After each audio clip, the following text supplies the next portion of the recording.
Les alliés de l'Ukraine ont longtemps été opposés à l'utilisation des armes occidentales contre des cibles en Russie. Mais il semble que cette position soit en train de changer.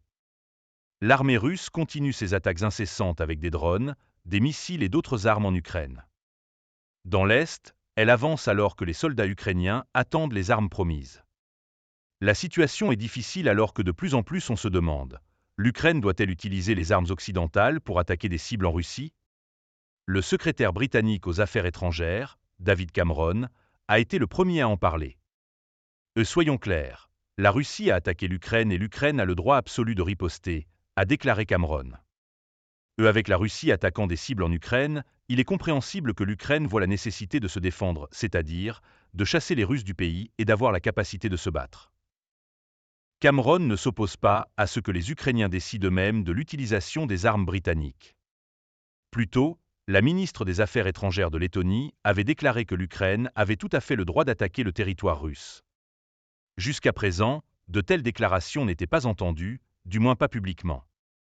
De son côté, le gouvernement russe a régulièrement affirmé que les attaques avec des armes occidentales sur le territoire russe pourraient aggraver la situation. Le Kremlin a accusé David Cameron de mettre en danger la sécurité européenne avec ses paroles. Les attaques de l'Ukraine contre la Russie sont depuis longtemps une réalité. Les aéroports, les camps militaires et les raffineries de pétrole sont bombardés par des drones. Les raffineries, en particulier, ont été souvent ciblées ces derniers temps.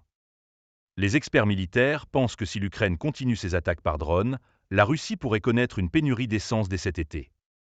Les prix de l'essence pourraient également augmenter dans le monde entier.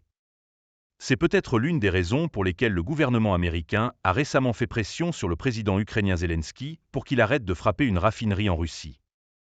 Peut-être simplement parce que les prix élevés de l'essence sont un poison pour le président américain pendant la campagne électorale.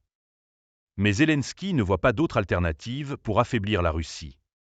Mercredi dernier, une autre raffinerie de pétrole russe a de nouveau été incendiée. Zelensky bénéficie désormais du soutien du secrétaire général de l'OTAN. Les raffineries de pétrole sur le territoire russe sont des cibles légitimes pour les attaques de drones ukrainiens, a déclaré Jens Stoltenberg début avril.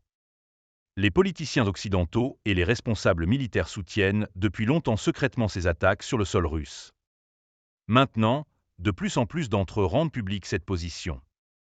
Certains d'entre eux ne voient plus du tout de problème lorsque des armes occidentales sont utilisées pour ces attaques.